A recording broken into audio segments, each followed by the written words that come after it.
Hello, welcome to Ken Studies CAPF AC 2022 mentorship programme में आज हम टेस्ट 6 जो पॉलिटी का टेस्ट 2 है उसके हम सॉल्यूशन देखेंगे। तो फर्स्ट क्वेश्चन आपका है कि the panchayati raj system under part 9 of the constitution of India does not apply to the states. तो किन किन स्टेट्स में इसमें अप्लाई नहीं होता है। हाउएवर देखो, यदि सो आपका पंचायती राज है वो लोकल सेल्फ गवर्नमेंट के लिए एक तरह से है, यानी कि डिसेंट्रलाइजेशन ऑफ गवर्नमेंट सिस्टम इसके लिए बनाया गया है। तो इन दिए हुए ऑप्शन में किसमें किसमें नहीं है, तो आपका नागालैंड, मेघालय और मिजोरम, इन तीनों में पंचायती राज इंस्टीट्यूशंस नहीं है। उसके आधार उसके बेस पे, यानी कि वो उस टाइप का जो सिस्टम वहां है डिस्ट्रिक्ट काउंसिल है। डिस्ट्रिक्ट काउंसिल और कुछ एरिया में जो है डिफरेंट नेम से ट्राइबल काउंसिल है। ऑब्वियसली है कि लोकल लोगों को आप सत्ता में भागीदारी दे रहे हो, पार्टिसिपेशन दे रहे हो, लेकिन वो जो पंचायती राज है वो इसमें लागू नहीं है। उसके अलावे कुछ एक और एरिया जो मणिपुर है, मणिपुर के कुछ एरिया में भी लागू नहीं है। ठीक है, तो मणिपुर के सर्टेन एरिया, ठीक है। और दार्जिलिंग डिस्ट्रिक्ट ऑफ वेस्ट बंगाल, जो दार्जिलिंग में भी आपका दार्जिलिंग डिस्ट्रिक्ट काउंसिल है। तो कुछ कुछ एरिया, ये तीन स्टेट्स, फिर आपके मणिपुर के कुछ एक पार्ट, फिर आप देखोगे कि वेस्ट बंगाल का जो दार्जिलिंग पार्ट है वहां, और कुछ एक और पॉकेट ऐसे हैं जहां नहीं है। तो इसमें आपका मोस्ट अप्रोप्रिएट जो है वो सी है। नेक्स्ट का रहा, election commission recognises a political party as a national party if. कोई भी जो पॉलिटिकल पार्टी होती है, पहले उसका ख्वाब होता है कि ठीक है हम अपने को रीजनल लेवल पे इस्टेब्लिश करें, फिर उसके बाद उनका एक ख्वाब होता है कि हम नेशनल पॉलिटिकल पार्टी बने। फॉर एग्जांपल आप देखो टीएमसी, ममता बनर्जी, अरविंद केजरीवाल, इन लोगों का जो भी ख्वाब है प्रॉपर तरीका से कि हम पैन इंडिया में पेनिट्रेट करें। तो if it secures at least 6% of the total valid votes polled in four or more states in a general election to the Lok Sabha or to the state legislative assembly। ये first statement सही है। It means at least 4 seats in the general election to the Lok Sabha from any states or states. अब ये दोनों criteria जो है वो qualify होना चाहिए, तब जाकर के ये सिर्फ एक आपका क्वालिफाई ये वाला पार्ट होता है तो नहीं हो सकते हो। दूसरा क्राइटेरिया भी जो आपका है, यानी कि दोनों को कंबाइन जब करोगे तब वो क्वालिफाई हो सकते हो। तो इसमें सी होगा। कुछ एक और कंडीशंस हैं, वो कंडीशंस को आप देखोगे, उसको स्टडी करोगे, तो इसका सी हो गया।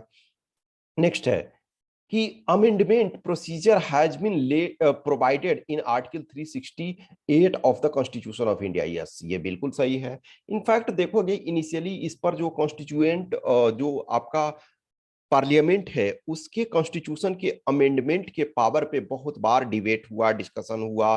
कुछ एक टाइम में सुप्रीम कोर्ट ने कहा कि पार्लियामेंट के पास जो है सिंपल अमेंडमेंट का पावर है, यानी कि आर्टिकल 368 के अंतर्गत अमेंडमेंट करने का पावर नहीं है, वो सिर्फ कॉन्स्टिट्यूएंट असेंबली के पास था। लेकिन फिर बाद में आज वस्तु स्थिति ये है, इनफैक्ट केशवानंद भारती केस में ये फिक्स हुआ कि पार्लियामेंट के पास पावर है कॉन्स्टिट्यूशन के किसी भी पार्ट को अमेंड करने का के लिए, but not up to the extent of destroying of the basic structure of constitution of India. यानी कि बेसिक स्ट्रक्चर जो है कॉन्स्टिट्यूशन का, आप उसको डिस्ट्रॉय नहीं करोगे, बाकी आप किसी भी चीज को करने के लिए, किसी भी पार्ट को चेंज करने के लिए फ्री हो। लेकिन वो बेसिक स्ट्रक्चर क्या है वो कॉन्स्टिट्यूशन में नहीं दिया गया है। सुप्रीम कोर्ट ने डिफरेंट गाइडलाइन, डिफरेंट केसेस में, ये जजमेंट में ये दिया है कि यस ये बेसिक स्ट्रक्चर है। फॉर एग्जांपल फेडरलिज्म जो है हमारा बेसिक स्ट्रक्चर है, जो हमारा डेमोक्रेटिक वैल्यू है वो आपका बेसिक स्ट्रक्चर है, फ्री एंड फेयर इलेक्शन है, ठीक है। तो ये सारी चीजें जो हैं वो हमारा बेसिक स्ट्रक्चर है, और बहुत सारी चीजें हैं। The consent of the states is mandatory for all amendment to the Constitution of India. No. कुछ एक अमेंडमेंट ऐसे हैं जिससे हमारा फेडरल सेटअप प्रभावित होता है। For example president of India है, तो कुछ ऐसे, या फिर जैसे जीएसटी था, तो कुछ एक ऐसे प्रोविजंस हैं जिससे फेडरल स्ट्रक्चर हमारा, federal system, federal relation, federal provision यदि प्रभावित हो रहा है, उसमें मोर देन हाफ स्टेट्स के परमिशन जरूरी होते हैं। तो दूसरा गलत है, तो ओनली ए इसका करेक्ट आंसर हो जाएगा। नेक्स्ट 4 नंबर, करा विच one of the following pairs is not correctly match? Power of parliament creating a new state, बिल्कुल ये सही है, क्योंकि सो आपका पार्लियामेंट है वही न्यू स्टेट्स को कर सकता है, क्रिएट कर सकता है। अब power of a state legislature altering the name of a state, no, name of a state को भी जो है पावर ऑफ पार्लियामेंट के पास ही है, तो बी आपका गलत हो गया, तो यही आंसर आपका हो गया। नेक्स्ट है equality before law both Indians and non Indian citizen, yes, सिर्फ आपका 15, 16, 19, 29 और 30 ये जो आर्टिकल्स हैं सिर्फ इंडियन को यानी इंडियन सिटीजन को है, बाकी जितने, तो इक्वालिटी बिफोर लॉ 14 में है, तो 14 दोनों के लिए उपलब्ध है। Equality of opportunity Indian citizen, तो आपका जो है यस ये भी सही है कि इक्वालिटी बिफोर लॉ ये भी दोनों को उपलब्ध है, और इक्वालिटी ऑफ अपॉर्चुनिटी ये Indian citizen. Equality of opportunity in the sense की आर्टिकल 16 जो आपका गवर्नमेंट में नौकरी वगैरह में जो है तो वो सिर्फ इंडियन सिटीजन को, तो 15, 16, 19, 29, 30। नेक्स्ट कह रहा है कि which of the following statements relating to controller and auditor general of India is are correct? तो कंट्रोलर एंड ऑडिटर जनरल जो है आर्टिकल 148 से लेकर के 151 तक आपका इंडियन कॉन्स्टिट्यूशन में दिया हुआ है, 148 से 151 आर्टिकल के बीच में। तो कह रहा है CAG can attend the sitting of the committee on public account, तो सीएसी के पास पावर है कि वो अटेंड कर सकता है जो कमिटी ऑन पब्लिक अकाउंट के मीटिंग में, यस ये फर्स्ट स्टेटमेंट सही है। सेकंड है the CAG can attend the sitting of Lok Sabha and Rajya Sabha, no ये इनका पावर नहीं है, ये पावर ये जो है अटॉर्नी जनरल को, एजी को है, तो सेकंड आपका गलत हो गया, सेकंड आपका गलत हो गया, तो आंसर आपका ऐसे ही आ गया। ठीक है, थर्ड आपको जानने की जरूरत नहीं थी।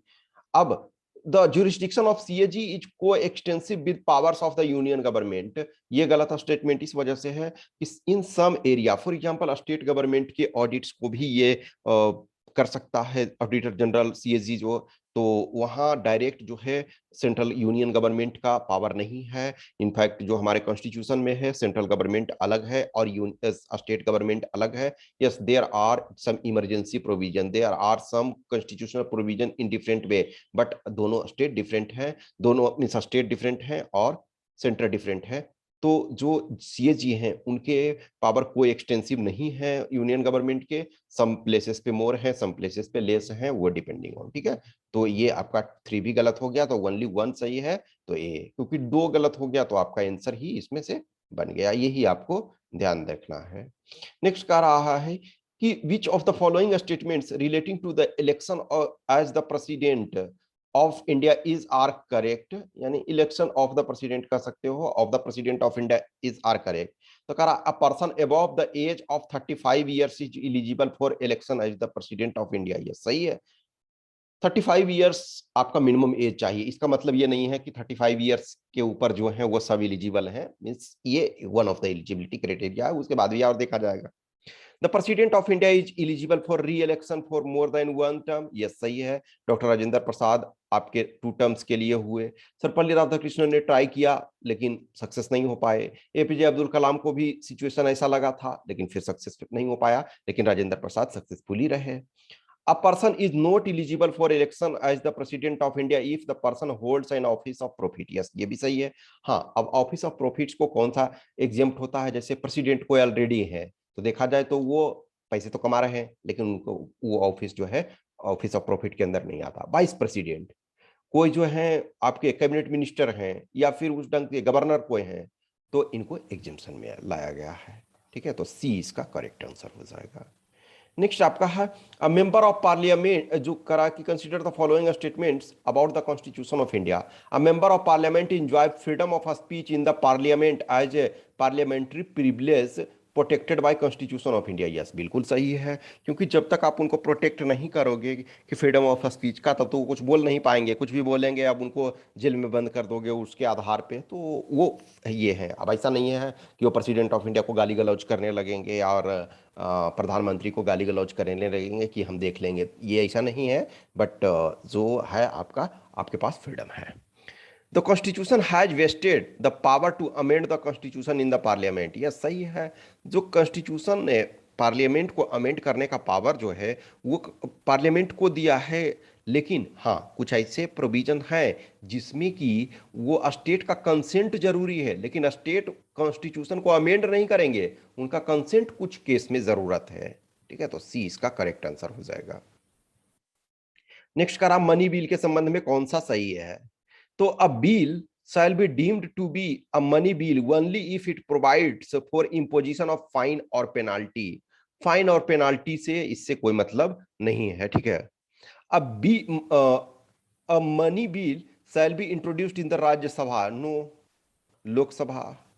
The Rajya Sabha can reject the money bill.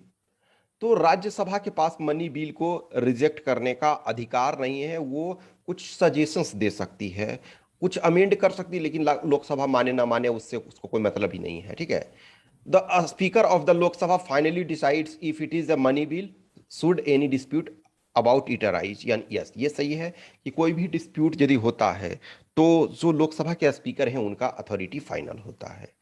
Next का रहा 9 number, in which among the following cases the joint session of both the houses of parliament can be summoned? article 108 to amend the constitution। No, amendment of the constitution के लिए दोनों सदनों से individually पास होना जरूरत होता है। तो 1 और ए और डी आपका खत्म हो गया। अब एक तरह से हमारा सारा दारोमदार जो है 4 पे है। देखो, जब हम 1 हटा दिए तो आपके पास 2 ऑप्शन हट गया, और उस 2 ऑप्शन में भी आपके पास अब ये 4th ऑप्शन मेन रहा। तो 4th ऑप्शन यदि आप देखोगे तो when a bill is passed by one house and is rejected by the other.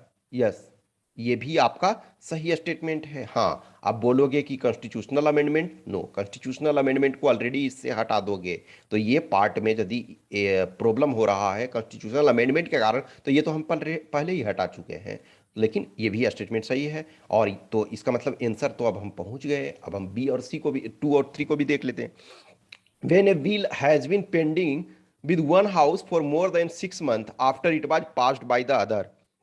यानी एक हाउस से पास हो गया, दूसरा हाउस के पास दे दिया, अब कोई एक्शन आप नहीं ले रहे हो, तब आपका ज्वाइंट सीटिंग। तीसरा है when both the houses disagree on the amendment to be made in a bill. Yes, ये भी सही है, लेकिन ये आपका कॉन्स्टिट्यूशनल अमेंडमेंट बिल नहीं होना चाहिए। अब मनी बिल में राज्यसभा के पास लिमिटेड पावर है, तो मनी बिल में भी नहीं होगा। तो आंसर आपका जो है वो बी हो जाएगा। क्वेश्चन नंबर 10 यदि हम देखते हैं, विच one of the following powers of the prime minister of India is codified in the constitution of India. इसका मतलब है ये सारे पावर यदि देखा जाए तो ये पावर प्राइम मिनिस्टर के हैं, लेकिन कौन सा कॉन्स्टिट्यूशन में कोडिफाई किया गया है, यानी कि मेंशन किया गया है स्पेसिफिकली।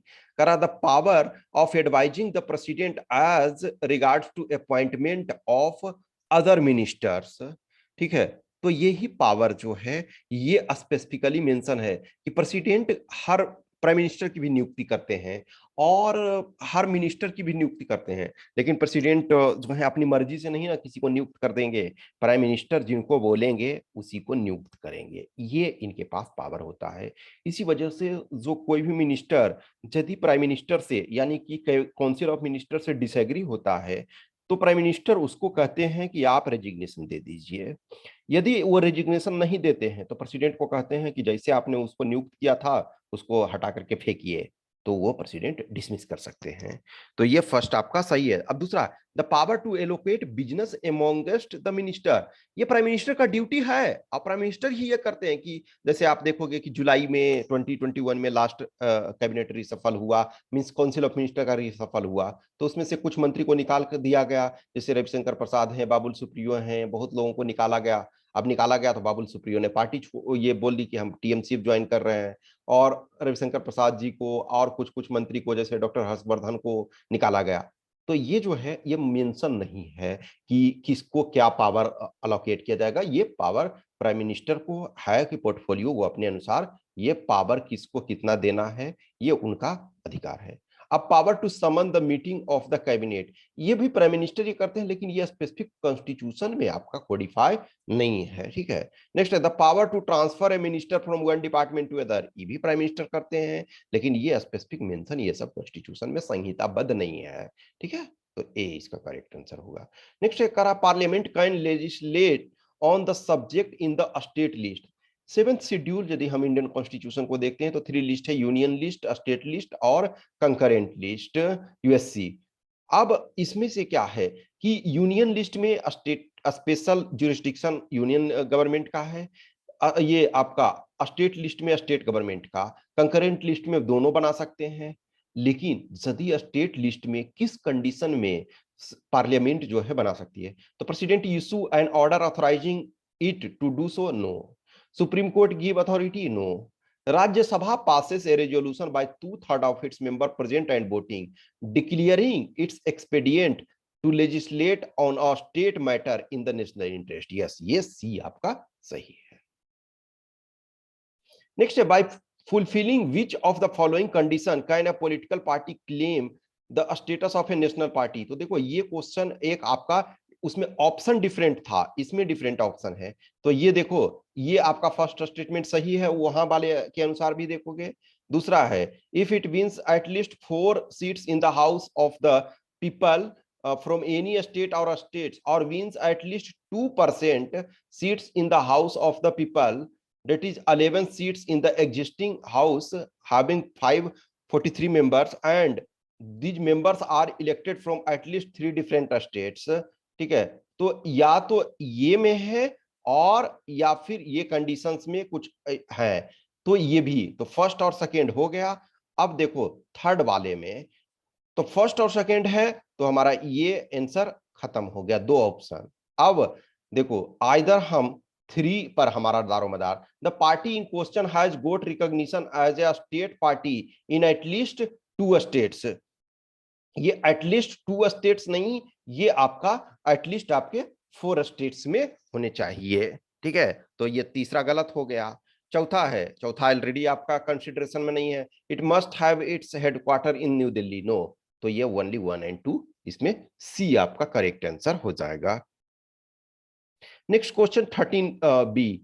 तो इसमें यदि देखो मैच करना है कि जो कॉन्स्टिट्यूशनल अमेंडमेंट, तो जो सबसे आसान आपको लगता है 73rd अमेंडमेंट जो है पंचायती राज से है, तो बी का हमारा 3 हो गया, ठीक है। अब जो 86th कॉन्स्टिट्यूशनल अमेंडमेंट है वो आपका राइट टू एजुकेशन से है, तो डी आपका किससे हो गया, 2 से हो गया। अब 60 ये जो आपका 61st कॉन्स्टिट्यूशनल अमेंडमेंट एक्ट जो ये किससे था, तो 61st जो है वो आपका रिडक्शन ऑफ एज से है, ठीक है ना।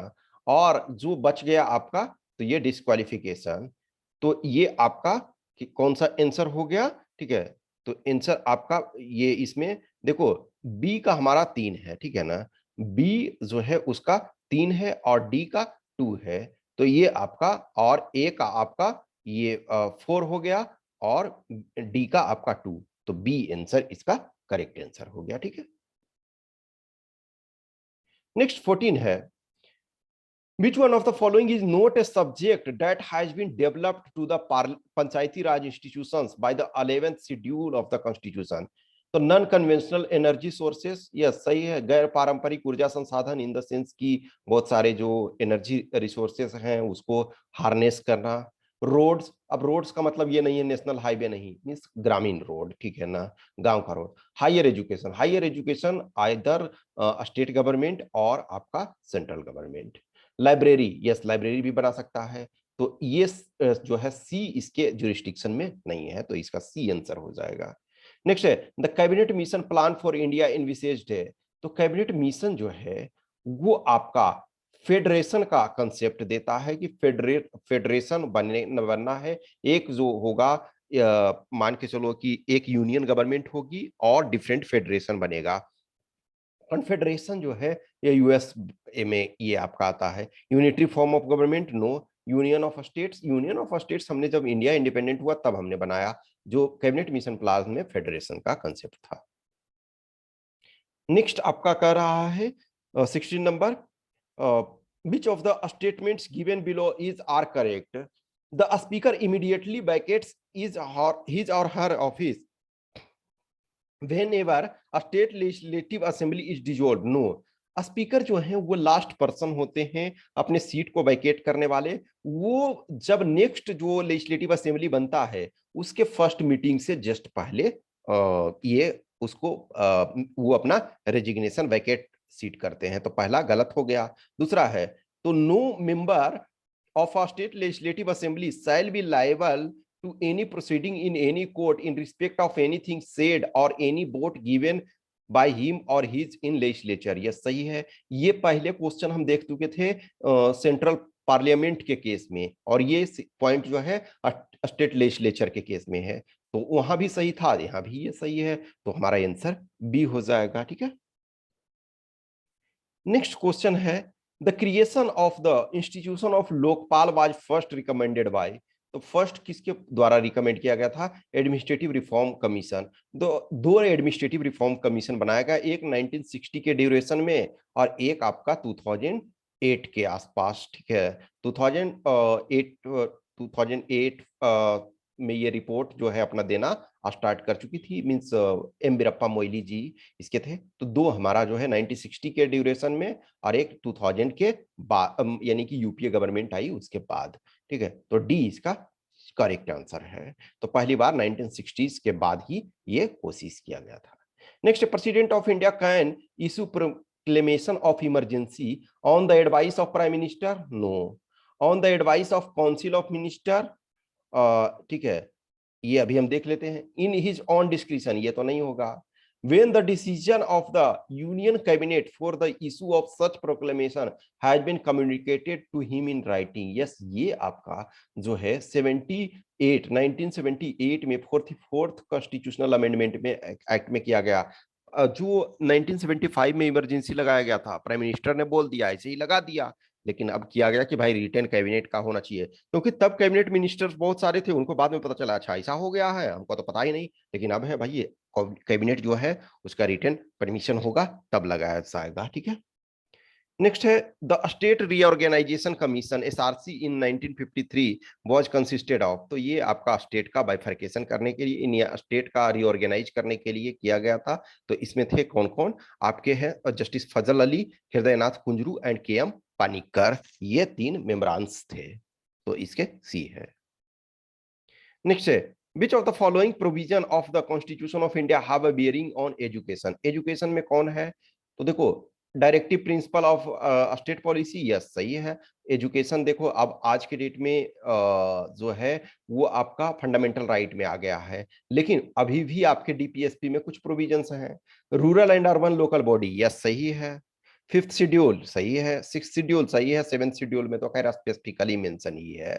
ठीक है, तो ये सारे के सारे में डायरेक्टली और इनडायरेक्टली है। देखो हमने देखा था ना कि पंचायती राज में भी आपके हैं जो रूरल और अर्बन, तो पंचायती राज क्या है? रूरल बॉडी है, तो उसमें भी आपके हैं। हाँ, अब वहाँ हायर एजुकेशन नहीं है, लेकिन बच्चा का स्कूल जो इस वजह से है कि ऐसा नहीं है कि ग्राम पंचायत जो है वो स्कूल खोल देगा, नहीं, स्कूल वो उस ढंग से उसके खोलने का अधिकार उसे नहीं है।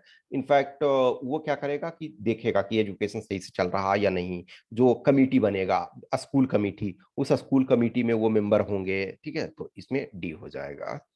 नेक्स्ट आपका 21 है, which of the following are the methods of parliamentary control over public finance in India? यानी कि पब्लिक का जो पैसा है जो टैक्स से कलेक्ट होकर के आ रहा है, डिफरेंट मेथड से आ रहा है, उसको कलेक्ट करने के लिए ये जो कंट्रोल पार्लियामेंट कैसे करती है? तो placing annual financial statement before Lok Sabha, जिसको before the parliament, in fact Lok Sabha mainly होता है। ठीक है ना, तो ये सही है, क्योंकि बजट जिसको कहते हैं 112 आर्टिकल, तो ये पहला तो सही है। विड्रॉल ऑफ मनी, तो पहला सही है, तो ये एक हमारा ये अभी तक गलत हो गया है। अब जब पहला सही है तो दूसरा भी देखो ऑटोमेटिकली सही है। Withdrawal of money from consolidated fund of India only after passing the appropriation bill, ये भी सही है।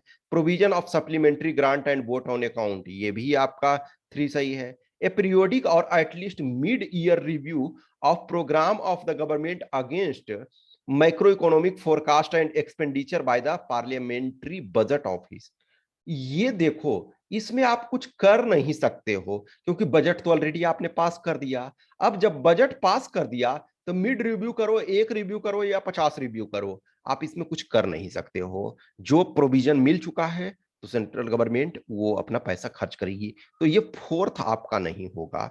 तो जो में फोर है उसको आप हटा दो, तो फोर को आप हटा दिए तो आपके पास विकल्प क्या बचता है, वन बचता है। Introducing finance bill in the parliament, ये सही है, ठीक है। फोर इस वजह से कि मिड टर्म में आप करते भी हो तो कुछ हो नहीं सकता है ना, क्योंकि अब जस्ट इमेजिन करो कि आपने 5 साल के लिए चुन लिया, जब तक वो पावर में है तब तक आप उनको कुछ नहीं कर सकते हो, जब तक उनके पास मेजोरिटी है तो आप कुछ नहीं कर सकते हो। उसी प्रकार बजट तो आपने पास करवा दिया, बजट पास करने के पहले आप कंडीशन रख सकते हो कि जब तक ये कंडीशन नहीं रहेगा हम बजट पास नहीं करेंगे, ठीक है।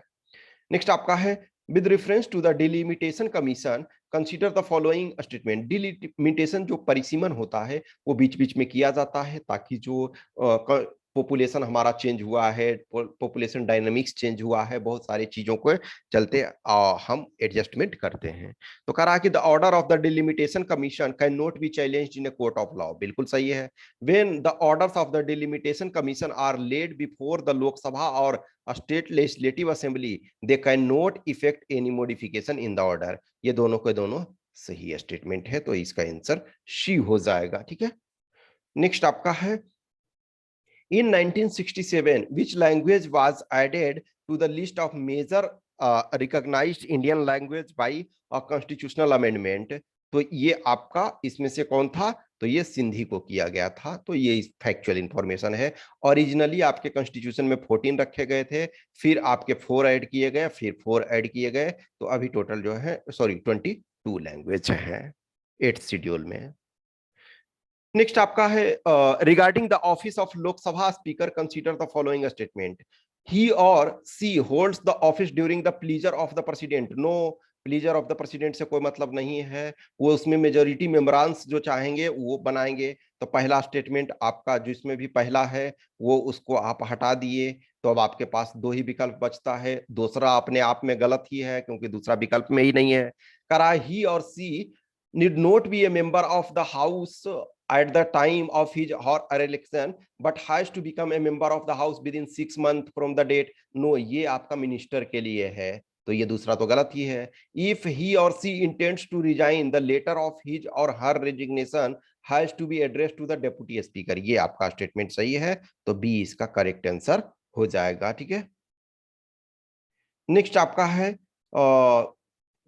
the preamble of the Constitution of India as adopted on 26th November 1949 originally described India as। तो इंडिया क्या था उस समय, सोवरेन रिपब्लिक था, तो सोवरेन रिपब्लिक बिल्कुल था, ठीक है। डेमोक्रेटिक रिपब्लिक था, डेमोक्रेटिक भी था। सोशलिस्ट और सेकुलर जो हैं ये आपके 1976 में 42nd कॉन्स्टिट्यूशनल अमेंडमेंट के तहत जोड़ा गया, तो 3 और 4 नहीं है, तो बी आपका करेक्ट आंसर हो जाएगा। Question number 26, according to the constitution of India it is the duty of the president of India to cause to be laid before the parliament which of the following. कौन सा जो है parliament के पटल पर president रखेंगे, यानी present कोई भी करे लेकिन उन प्रेसिडेंट के नाम से। The recommendation of union finance commission, yes सही है। The report of public account committee, no, public account committee जो होता है वो आपका जो पटल पे डायरेक्ट उस ढंग से नहीं रखा जाता है, वो एक तरह से सबमिट किया जाता है स्पीकर ऑफ लोकसभा, तो लोकसभा स्पीकर को किया जाता है।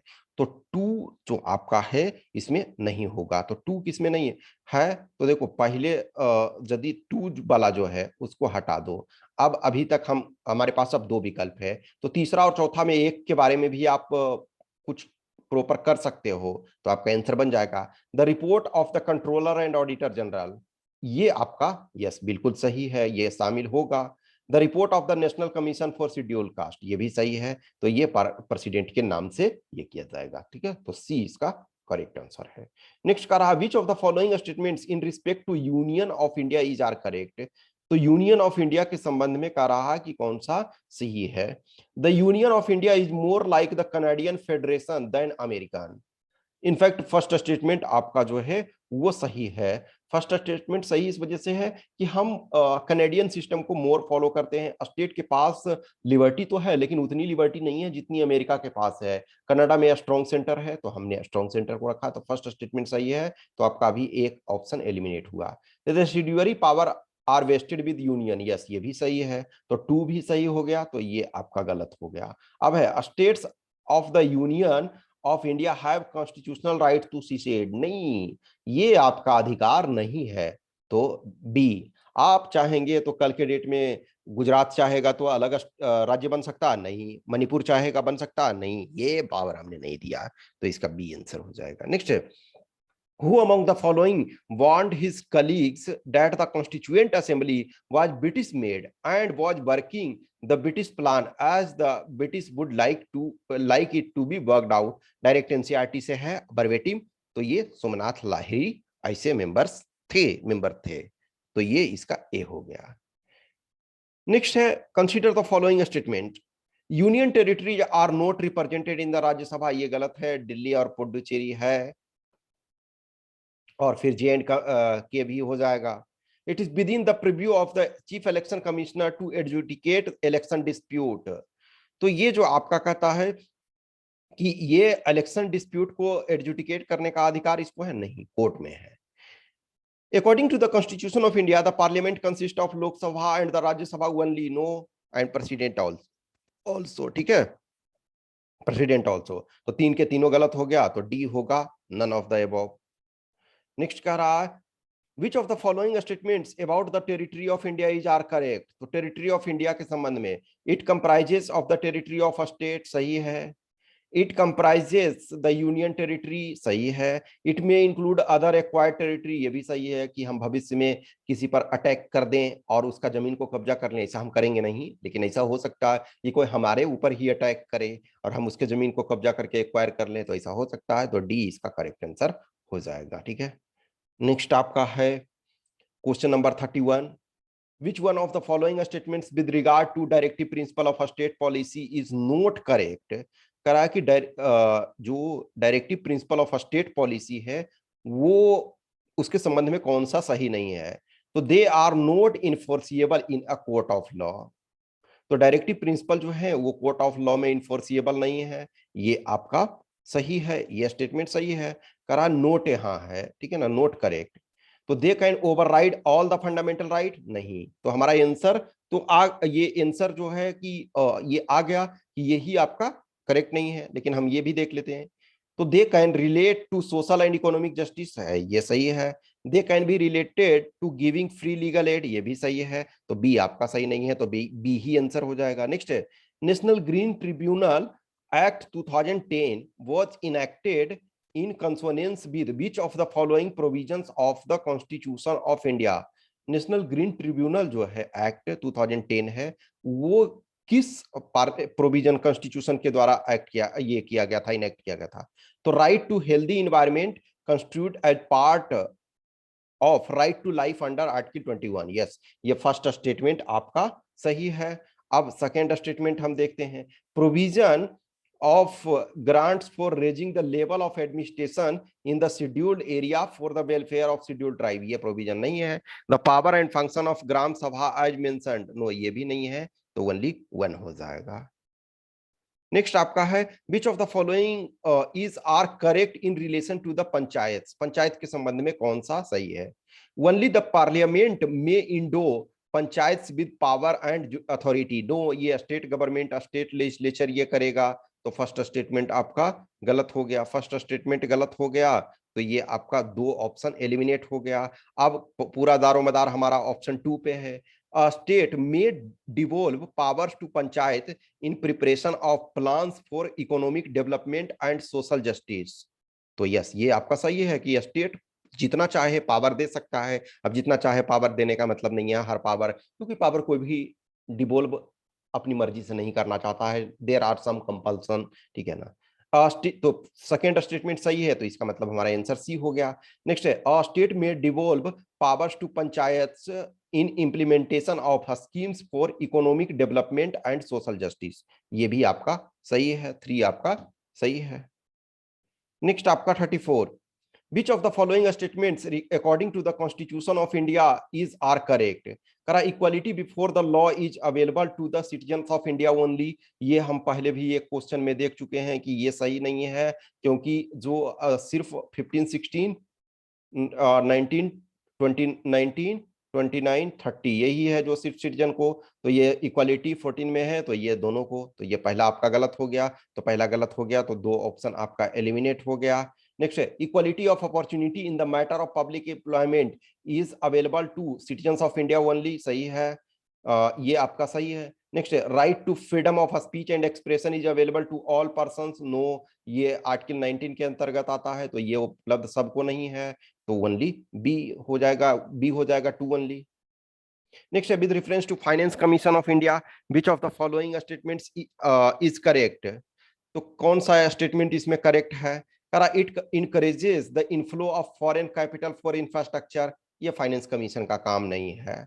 It facilitates the proper distribution of finances among the public sector undertaking, तो ये भी आपका इनका फाइनेंस कमीशन का काम नहीं। It ensures transparency in financial administration, ये भी इनका काम नहीं है, तो इनका काम ये कोई भी नहीं है। इनका काम क्या है कि जो सेंट्रल पूल ऑफ फंड, जो टैक्सेस आ रहे हैं, डिफरेंट चीजें, उसको डिस्ट्रीब्यूट करना सेंटर और स्टेट के बीच में, ठीक है, तो डी इसका करेक्ट आंसर हो जाएगा।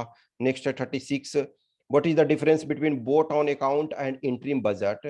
देखो जो बोट ऑन अकाउंट है नॉर्मली, वो बोट और अकाउंट जो होता है सिर्फ एक्सपेंडिचर को डिनोट करता है, और इंटरिम बजट जो है generally in general interim budget जो होता है वो जब इलेक्शन ईयर होता है, तो इलेक्शन ईयर में आपका प्रेजेंट किया जाता है इन जनरल। तो इंटरिम बजट जो होता है उसमें दोनों होते हैं, एक्सपेंडिचर भी होते हैं और रिसीट भी होते हैं, लेकिन बोट ऑन अकाउंट होता है वो सिर्फ उसमें एक्सपेंडिचर होता है। एक्सपेंडिचर क्योंकि गवर्नमेंट का इनकम हो या ना हो, एक्सपेंडिचर तो होगा ही, तो ये हमको ध्यान में रखना। करा कि the provision of vote on account is used by regular government while the interim budget is a provision used by caretaker government, no, in fact जो इंटरिम बजट है वो भी रेगुलर गवर्नमेंट पे कर सकती, ये प्रेजेंट कर सकती है डिपेंडिंग ऑन सिचुएशन। तो फर्स्ट स्टेटमेंट आपका गलत हो गया। Second statement, a boat on account only deals with expenditure on in governments budget while N interim budget includes both expenditure and receipts, तो ये सही है। नेक्स्ट आपका 37 number, which article of the Constitution of India provides for the right of minorities to establish and administer educational institutions? तो ये इसमें से कौन सा आपका होगा? ये जो है माइनॉरिटी को इसमें आर्टिकल 30 में ये राइट्स दिया हुआ है। मतलब all revenues received by the union government by way of taxes and other receipts for the conduct of government business are credited, तो ये आपका होता है consolidated fund of India article 266 में, और वहां से पार्लियामेंट के प्रॉपर अथॉराइजेशन से फिर उसको निकाला जाएगा। लेकिन एक होता है आपका जो एक्सपेंडिचर चार्ज्ड, तो एक्सपेंडिचर चार्ज्ड में जो है आपका वोटिंग की जरूरत नहीं होती है, वो आपका आज से ही विदाउट जो वोटिंग पार्लियामेंट के वोट के बिना वो होता है, ठीक है, तो सी इसका करेक्ट आंसर हो जाएगा। नेक्स्ट आपका 39 है, when the annual union budget is not passed by the Lok Sabha, Lok Sabha जब तक बजट पास नहीं करेगी तो आप उसको 266 से पैसे निकाल नहीं सकते हो अंदर, means consolidated fund of India से। तो ये क्या होगा यदि बजट पास नहीं हो रहा, इसका मतलब है budget is modified and presented again, no, budget is refer to the Rajya Sabha, Rajya Sabha का कोई मतलब नहीं है। The union finance minister is asked to resign, no, resign पूरे करेंगे। The prime minister submits the resignation of council of minister. ये देखो क्या होता है कि यदि आप लोकसभा में सिर्फ बजट का मतलब है, अब आप बजट पास नहीं करवा रहे हो, इसका मतलब क्या है कि आप सदन में मेजोरिटी खो चुके हो, क्योंकि आपको पावर में रहने के लिए एब्सोल्यूट मेजोरिटी चाहिए, 273 चाहिए, और जो बजट आपका पास हो रहा है वो मान के चलो जो मेंबर्स प्रेजेंट और वोटिंग कर रहे हैं लोकसभा में, अब इसका मतलब हाफ नहीं है, तो कहीं ना कहीं आप मेजोरिटी खो चुके हैं, तो आपको रेजिग्नेशन देना पड़ेगा और सबको रेजिग्नेशन देना पड़ेगा, तो ये डी हो गया। Next 40 number, which one of the following is not a provision under the directive principle of a state policy? तो डीपीएसपी के अंदर कौन प्रोविजन नहीं है? Right to work, right to work आपका प्रोविजन है। Provision for early childhood care and education to children below the age of 6, yes ये है जो आंगनबाड़ी सिस्टम है। Promoting harmony and a spirit of common brotherhood amongst all the people, ये आपका जो है ये फंडामेंटल ड्यूटी में है, ठीक है। Separation of judiciary from executive, ये भी आपका है डीपीएसपी में, ये आपका जो है फंडामेंटल ड्यूटी के अंतर्गत आता है, तो सी आपका करेक्ट आंसर हो जाएगा। नेक्स्ट है कार्ल मार्क्स ने explained the process of class struggle with the help of which one of the following theory. तो कार्ल मार्क्स ने जो किया, empirical liberalism no, existentialism no, Darwin's theory of evolution no, तो ये आपका dialectical materialism. Dialectical materialism का मतलब है कि एक तरह से मटेरियल फिलॉसफी के आधार पे चीजों को वर्क होगा, और वो रियल वर्ल्ड फिलॉसफी जिसमें कि कॉन्ट्राडिक्शन होता है कि जो रिच पीपल हैं, यानी कि जो richer class section of society है, इलीट क्लास है, वो अपना पावर जो है lower level section of society से शेयर नहीं करना चाहता है, क्योंकि जानता है कि जो मटेरियल वेल्थ है वो सुप्रीम है और वो उसके आधार पे, लेकिन जो लोअर लेवल के हैं उन्हें फाइट करना पड़ेगा अपने अधिकार के लिए, तो इसका डी हो जाएगा। नेक्स्ट आपका है which of the following is are privilege और privilege enjoyed by a member of parliament. तो देखो ये क्वेश्चन हम ऑलरेडी आपको कुछ पार्ट डिस्कस कर चुके हैं। ये क्वेश्चन देखोगे कि यदि नारायण राणे को मंत्री रहते हुए, सेंट्रल गवर्नमेंट में कैबिनेट मिनिस्टर रहते हुए देखोगे कि महाराष्ट्र में गिरफ्तार कर लिया गया था, तो freedom from arrest in criminal cases, नहीं क्रिमिनल केसेस में आपके पास पावर नहीं है अरेस्ट होने का, सो सिविल वाले में है आपका। क्रिमिनल आप किसी का मर्डर कर दोगे तो ऐसा थोड़े है, ठीक है ना, तो वो आपका फर्स्ट स्टेटमेंट गलत हो गया, तो फर्स्ट स्टेटमेंट गलत हो गया, तो ये ऑप्शन आपका गलत हो गया, ठीक है, और फोर्थ भी आपका गलत हो गया। नेक्स्ट है freedom from arrest under a law of preventive detention. Preventive detention में भी आपका राइट नहीं है, तो दो भी आपका, टू भी ये खत्म हो गया। Freedom of speech within the walls of the house, ये हम पहले ही देख चुके हैं। Freedom not to give evidence as witness unless permitted by the house, yes ये भी सही है, तो 3 एंड 4 आपका करेक्ट आंसर हो जाएगा, तो इसमें सी आंसर होगा। नेक्स्ट आपका है 43 number, which of the following statements regarding the election of the president and vice president of India is are not correct। इसमें नोट करेक्ट आपका कह रहा है, तो जो एक सेकेंड ये वाला में ये आप करोगे इसके अनुसार, थोड़ा सा इसमें ये करोगे, एक में नोट रह गया है और एक में आप यादर आइदर देखो दोनों करो या सही करो, ठीक है ना, एक को इसको थोड़ा सा मॉडिफाई कर लोगे क्योंकि हिंदी वाले में अलग है और इंग्लिश वाले में। तो इसमें क्या है कि the president of India is elected by the electoral college consisting of members of both the houses of parliament and the elected members of state legislative assembly and council. तो ये प्रेसिडेंट ऑफ इंडिया इज, तो ये council वाले भाग नहीं लेते हैं, तो हम इसको ये मान करके चलते हैं which of the following is are correct में मान के चलते हैं, ठीक है ना, थोड़ी देर के लिए।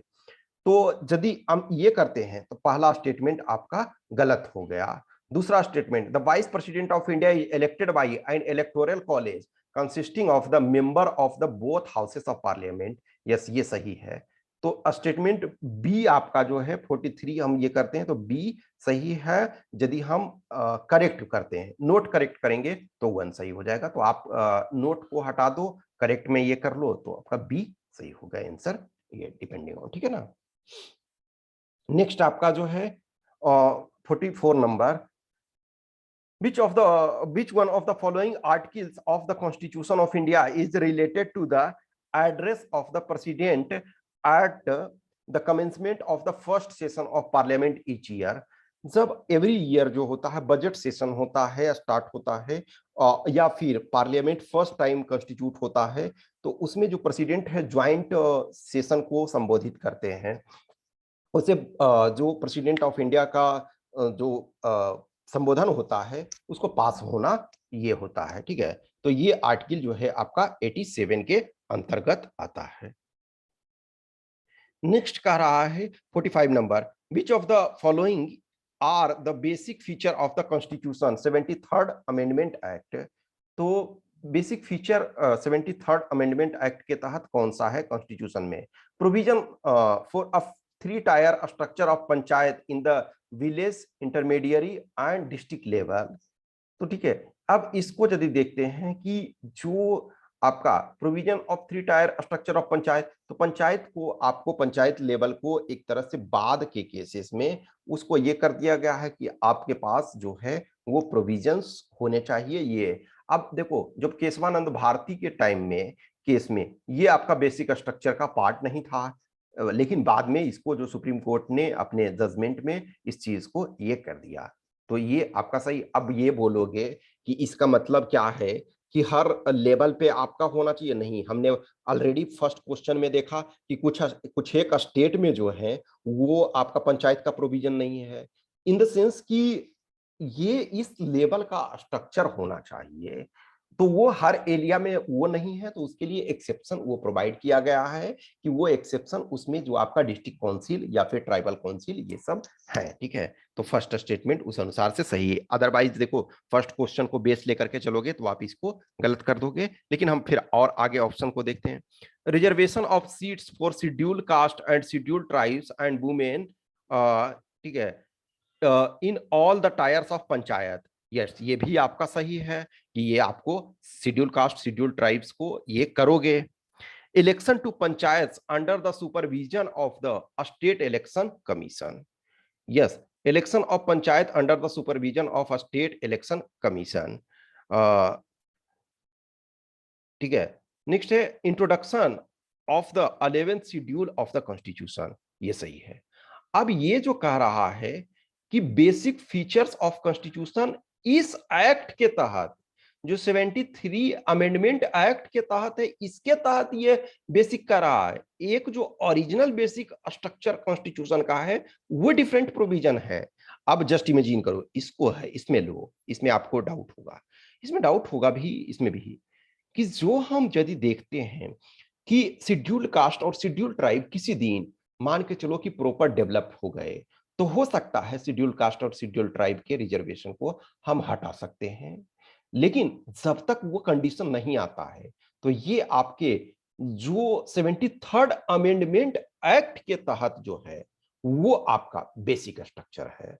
There is difference between whole basic structure और 73rd बेसिक स्ट्रक्चर। ठीक है, तो ये ऑल फोर जो है आपके बेसिक स्ट्रक्चर है। ठीक है, तो इसका सी आंसर हो जाएगा। नेक्स्ट जो है 46 number, which of the following statements with respect to या about to the writ of मंडामस।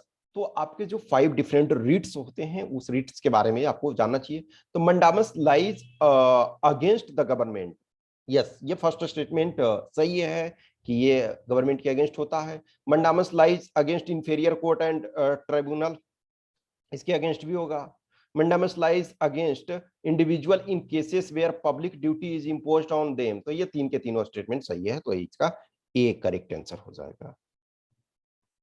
Next आपका कह रहा है कि which of the following is are not fundamental rights under the constitution of India. इसमें फंडामेंटल राइट कौन नहीं है? राइट टू एजुकेशन है 21A के तहत। Right to work, right to work अभी जो है फंडामेंटल राइट नहीं है। हाउएवर आपको इसमें से जो है प्रोविजंस किया गया, स्टैट्यूटरी राइट आपको एमजी नरेगा के तहत दिया गया है, लेकिन वो आपका फंडामेंटल राइट नहीं है, स्टैट्यूटरी राइट टाइप का आपको दिया गया है। तो ये 2 नहीं होगा। तो जिसमें जिसमें आपको 2 है वो उसको हटा दो। तो 2 आप इसमें है, इसमें है और इसमें है। तो 2 को जो जो में आपका ये सॉरी 2 नहीं है, ठीक है ना, सॉरी। तो जिसमें आपका ये नहीं कह रहा है तो 2 नहीं है, तो ये आंसर में सॉरी शामिल होगा। ठीक है, तो फर्स्ट जिसमें है उसको आप हटा दिए, फर्स्ट हटा दिए, तो ये अब हमारा 2 और 4। अब राइट टू वर्क ये तो नहीं है। अब राइट टू फॉर्म एसोसिएशन ये आपका है। Right to practice any profession ये भी आपका फंडामेंटल राइट है। हाँ, लेकिन इसका मतलब ये नहीं है कि आप कोई इलीगल काम करोगे, कि ड्रग्स बेचने लगोगे, जो बैन सब्सटेंसेस है उसको बेचने लगोगे, आप प्रोस्टिट्यूशन चलाने लगोगे, ये ऐसा नहीं होगा। तो रीजनेबल रेस्ट्रिक्शन सब में है। ठीक है, तो ये आपका सी जो है वो सी नहीं है। Right to work fundamental right नहीं है, वो स्टैट्यूटरी राइट कुछ केस में प्रोवाइड किया गया है। नेक्स्ट आपका कह रहा है कि the two provisions of the Constitution of India that most clearly express the power of judicial review are. तो जुडिशियल रिव्यू का पावर टू प्रोविजन जो है कॉन्स्टिट्यूशन में किसमें क्लियरली एक्सप्रेस किया गया है? तो आर्टिकल 32 और आर्टिकल 226, ठीक है, तो ये आपका बी हो गया। नेक्स्ट जो है, the emergency under article 352 of the constitution of India can be declared only during war, external aggression और इंटरनल डिस्टर्बेंस। इंटरनल डिस्टर्बेंस पहले था, अब इंटरनल डिस्टर्बेंस को हटा करके आर्म्ड रिवेलियन कर दिया गया है, ठीक है। तो वॉर, एक्सटर्नल एग्रेशन और आर्म्ड रिवेलियन, ये आपका सही हो जाएगा। ये 1976 के पहले ये कंडीशन था, लेकिन अब इसको आर्म्ड रिवेलियन कर दिया गया, सॉरी 1978 में इसको आर्म्ड रिवेलियन कर दिया गया है। एक सेकेंड, आप एक बार चेक कर लेना, शायद 1976 या 78 एग्जैक्ट, आई एम फॉरगेटिंग, लेकिन अभी वर्तमान में ये है, ठीक है। Failure of constitutional machinery in the state, तो वो आपका 356 होता है। फाइनेंशियल इनस्टेबिलिटी वो 360 होता है, ठीक है। तो बी इसका करेक्ट आंसर हो जाएगा। नेक्स्ट आपका 50, the fourth schedule of the constitution of India, different आपके शेड्यूल हैं, 12 शेड्यूल है, तो वो क्या होता है कि फोर्थ शेड्यूल जो है, फिफ्थ, ये जो आपका है ट्राइबल एरिया में फिफ्थ शेड्यूल और सिक्स्थ शेड्यूल लागू होता है, तो ये नहीं होगा। Allocation of seats in the council of states, ये सही है। ये आपका 7th शेड्यूल में है और ये आपका 8th शेड्यूल में है, ठीक है। तो इसमें आपका बी हो गया। तो ये इतने आपके पॉलिटी क्वेश्चन थे। ये आपके जो हैं अब हिस्ट्री वाले क्वेश्चंस, मैंने ऑलरेडी बोला कि जो आपका इनिशियली 4 टेस्ट जो था सिर्फ हिस्ट्री पे था, अब जो टेस्ट चल रहे हैं अभी पॉलिटी के चल रहे हैं, लेकिन इसमें कुछ क्वेश्चन जो हैं हम हिस्ट्री का भी दें ताकि आपका रेगुलर प्रैक्टिस रहे, क्योंकि क्वेश्चन प्रैक्टिस ही आपका मूल मंत्र है। तो इसमें आपका हिस्ट्री भी दिया जा रहा है, तो 10 क्वेश्चन अब नेक्स्ट हिस्ट्री का देखो। द आर्किटेक्चर ऑफ, ये कह रहा है कि which of the following statements about hill station of colonial India is are correct. तो architecture of hill station sought to recreate the European style, yes, ये आपका फर्स्ट स्टेटमेंट सही है कि आप हिल स्टेशन को इस ढंग से बनाए ताकि यूरोपियन स्टाइल में ये लगे, वो सारी चीजें उसमें आर्किटेक्चर से लेकर के और सारी सुविधाएं, और वहां का वातावरण भी ऐसा था। Hill stations were developed as sanitariums where soldiers were treated for illness, ये भी सही है। Shimla became the official residence of commander in chief of the Indian army, ये भी सही है। In 1864 Shimla had to evacuated because of typhoid epidemic, no, in fact typhoid epidemic से different other जो सिटीज थे उसमें देखो ऑल 1 2 3 4 है नहीं, तो हमारा ऐसे भी जो 1 2 3 सही है, तो ये बी हमारा आंसर हो जाएगा। लेकिन जो कुछ सिटी जो है टाइफाइड के कारण उसमें से प्रॉब्लम क्रिएट हुए थे, कोलकाता में जैसे प्रॉब्लम क्रिएट हुए, यूएसए के बहुत सारे सिटी में भी उस ड्यूरेशन में आपके टाइफाइड के कारण प्रॉब्लम हुए थे, ठीक है ना, लेकिन शिमला को इवैक्यूएट नहीं किया गया था, ठीक है, तो ये बी इसका सही है। नेक्स्ट 52 है, the British officer who was a representative of the governor general and who lived in a state which was not under direct British rule was called, तो ये जो है रेसिडेंट कहा जाता था। सब्सिडरी अलायंस के तहत जो लॉर्ड बेलेजली ने इसको प्रॉपर तरीका से प्रमोट किया, तो लॉर्ड बेलेजली के सब्सिडरी अलायंस के तहत जो होगा कि एक तो कंटिजेंट आर्मी का रहेगा, दूसरा है एक रेजिडेंट रहेगा, वो रेजिडेंट के से आप सलाह मशविरा करके ही कोई एक्शन लेंगे। हाउएवर कहा गया कि आप इंटरनली इंडिपेंडेंट हैं, लेकिन वो टॉर्चर किया गया। नेक्स्ट कह रहा है कि which of the following feature of the permanent settlement of 1893 is are correct.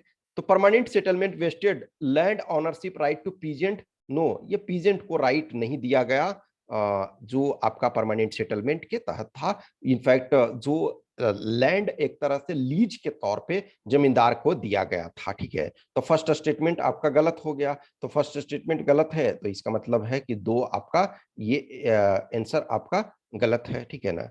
Next आपका कह रहा है, ठीक है, तो ये फर्स्ट आपका गलत हो गया। दूसरा, permanent settlement vested land ownership right in the zamindars, तो ये आपका लैंड ऑनरशिप जो है वो जमींदार के लिए आपको फिक्स किया गया कि कुछ एक टाइम के लिए, मिनिमम पीरियड ऑफ ड्यूरेशन के लिए आपके पास लैंड राइट होगा। तो सेकंड स्टेटमेंट सही है। जमींदार had to pay a fixed amount of rent by a particular date, हाँ उसको सनसेट क्लाउज कहते थे।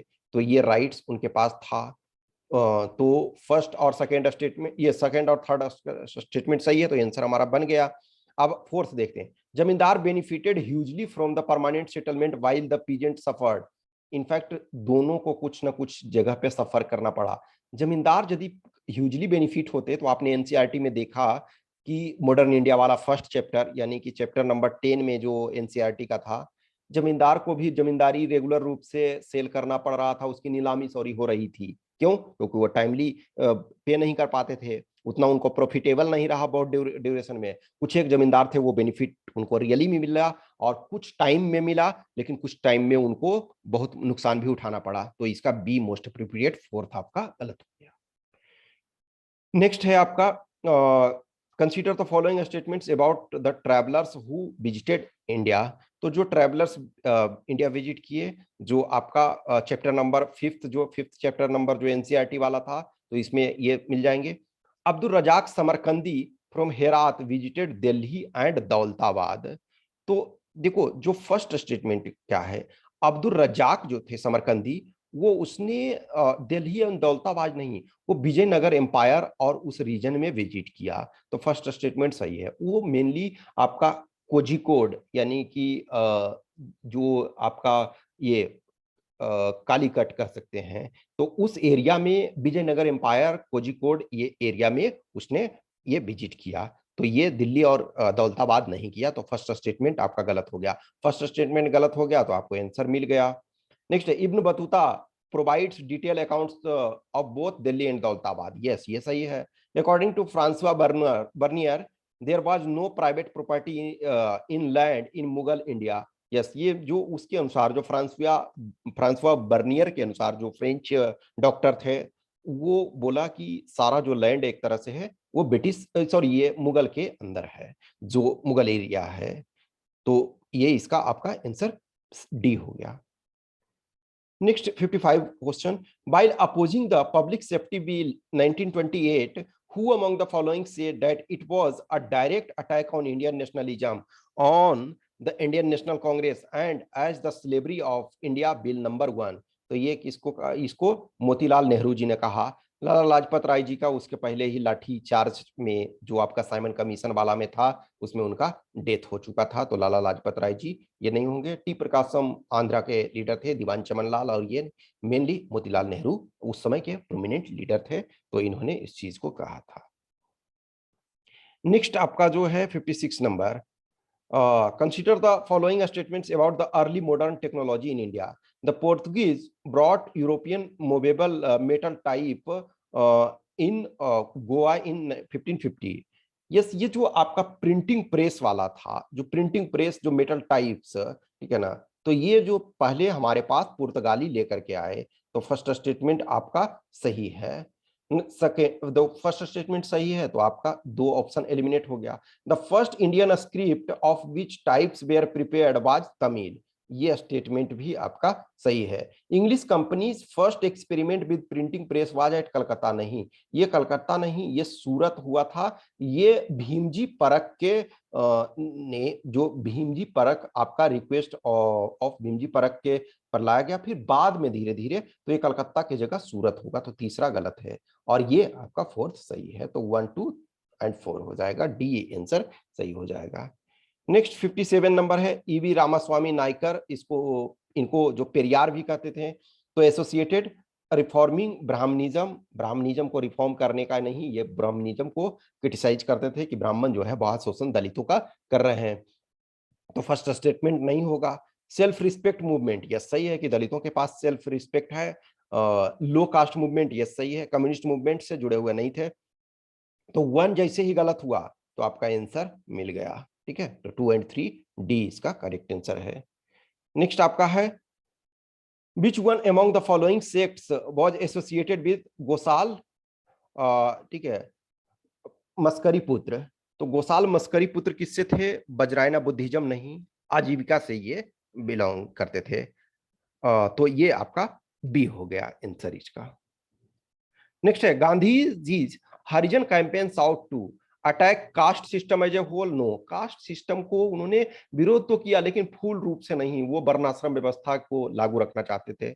Open wells road temples etcetera to Harijan, ये सही है। Encourage social work among Harijans, ये भी सही है। तो 2 और 3 इसका करेक्ट आंसर हो जाएगा। Now last question, consider the following statements about Ashokan rock addicts. अब ये क्वेश्चन थोड़ा सा टफ है कि आप सारे चीज को जानोगे। तो major rock edicts 13 accords Ashoka's remorse at the suffering caused by his Kalinga campaign. तो कलिंग में जो भी हुआ कि लाखों लोग कट गए, लाखों लोग घायल हुए, तो अशोक को बहुत धक्का लगा कि ये सब जो हिंसा है ये बहुत गलत हो रहा है। तो ये फर्स्ट स्टेटमेंट सही है। Major rock edict 10 records Ashoka visit to Lumbini, ये स्टेटमेंट आपका जो है ये गलत है। ये जो आपका मेजर एडिक्ट रॉक एडिक्ट 10 है, वो कहता है कि जो अशोका कहता है कि condemns desire of fame and glory, कि आप जो अपना फेम और ग्लोरी ये करते हैं, इसी वजह से तो आप युद्ध करते हैं, हिंसा करते हैं बहुत सारी। तो इस चीज का उन्होंने विरोध किया। तो सेकेंड आपका आंसर में नहीं होगा। तो फर्स्ट है, सेकेंड नहीं है। तो फर्स्ट है तो ये आपका एलिमिनेट हो, सॉरी सॉरी, फर्स्ट है और ये एक सेकेंड सेकेंड, फर्स्ट है तो ये आपका ये एलिमिनेट हो गया, ये एलिमिनेट हो गया। सेकेंड आपका नहीं है, तो अभी आप ये 1 और ये ए और डी के बीच में अभी हमारा, तो 3 आपका डिसाइड करेगा। तो 2 नहीं है तो ये दोनों में। तो major rock edicts 12 refers to Dhamma Mahamata as a new category of officer instituted by Ashoka, ये आपका सही है। और मेजर रॉक एडिक्ट्स ये भी आपका जो 12 है, speaks about showing tolerance towards all sex, ये आपका दोनों ये 12 एडिक्ट करता है। तो 1, 3 एंड 4 आपका हो जाएगा। ठीक है, तो ये आपका करेक्ट स्टेटमेंट डी हो गया। तो ये 60 क्वेश्चन हो गए, 50 इसमें हमने पॉलिटी का किया। हम इस ढंग से, जैसे पहले हिस्ट्री चला तो हमने पूरा हिस्ट्री का आपका क्वेश्चन दिया था।